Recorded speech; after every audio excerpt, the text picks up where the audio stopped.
मुझे दुख और तकलीफ इस बात की है कि मैं अगर हिसार में आऊं और आपसे ये कहूं कि मुझे हिसार के किसी म्युनिसिपल स्कूल में चपरासी बना दो, तो आप कहोगे राजीव भाई आपकी क्वालिफिकेशन क्या है, और मैं कहूं मेरी कोई क्वालिफिकेशन नहीं है, तो आप मुझे म्युनिसिपल स्कूल का चपरासी भी नहीं बनाओगे। और कल को मैं हरियाणा का चीफ मिनिस्टर बन के आ गया, तब क्या करोगे?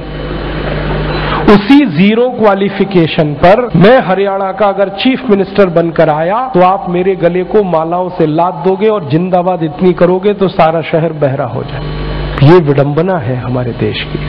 जिस व्यक्ति को मिनिमम क्वालिफिकेशन के आधार पर किसी स्कूल का चपरासी नहीं बनाया जा सकता, वो व्यक्ति मुख्यमंत्री हो सकता है, राज्यपाल हो सकता है, प्रधानमंत्री हो सकता है, राष्ट्रपति हो सकता है। विडंबना इस देश की पता है क्या है? जिस व्यक्ति ने जिंदगी में कभी खेत में हल नहीं जोता वो कृषि मंत्री। सालों साल इस देश में शिक्षा मंत्री ऐसे लोग रहे जो कभी स्कूल नहीं गए पढ़ने के लिए। मैं बस नाम नहीं ले रहा हूं, बाकी आपको सब पता है। इस देश में एक व्यक्ति ने जिंदगी में कभी चाय की दुकान नहीं चलाई, वो देश का वर्षों वाणिज्य मंत्री रहा जिसने दुकान नहीं चलाई कभी। फाइनेंस का जिसको ABCD नहीं आता वो सालों साल इस देश में वित्त मंत्री रहता है। जिसने कभी अपने बेटे और बेटियों को भारत की सेना के लिए भेजा नहीं कुर्बान होने को, वो देश का रक्षा मंत्री हो सकता है। और जिसको अपनी रक्षा करने के लिए सैकड़ों जवान लगते हैं वो देश की क्या रक्षा करेगा? सोचो आप। जिस व्यक्ति को जिंदगी में कभी विज्ञान और तकनीकी का अंतर पता नहीं है वो साइंस और टेक्नोलॉजी का मंत्री हो सकता है, और जिसको इनमें से कुछ भी पता नहीं है वो प्रधानमंत्री हो सकता है। इससे ये विडंबना है हमारे देश की।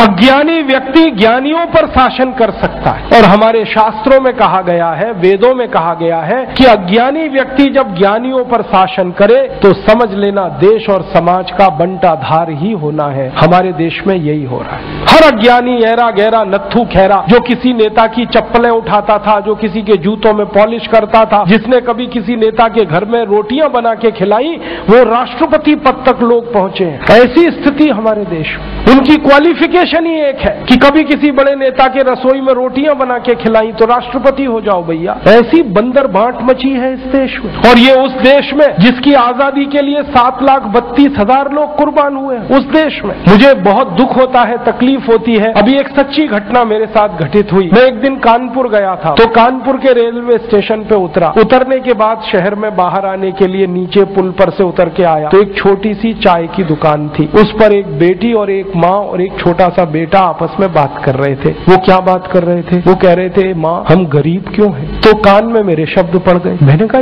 ये इस तरह का प्रश्न कोई अपनी माँ से पूछे तो मुझे लगा ये कोई साधारण लोग नहीं है, कुछ तो इनमें असाधारणपन है। चल के पूछा जाए कौन लोग हैं, परिचय लिया जाए। तो मैं गया उस दुकान पे, मैंने पूछा आप लोग कौन है? तो उन्होंने कहा कि हम तात्या टोपे के परिवार के लोग।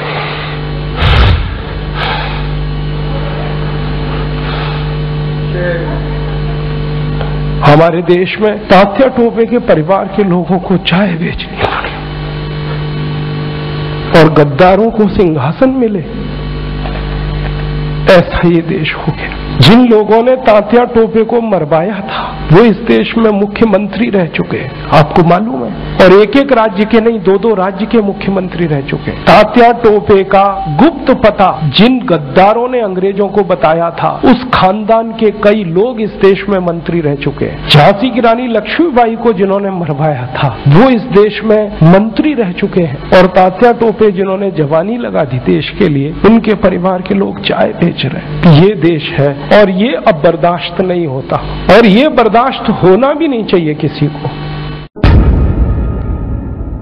सारे देशभक्त हमारे वीडियो को लाइक, शेयर और हमारे चैनल को सब्सक्राइब करें। जय हिंद।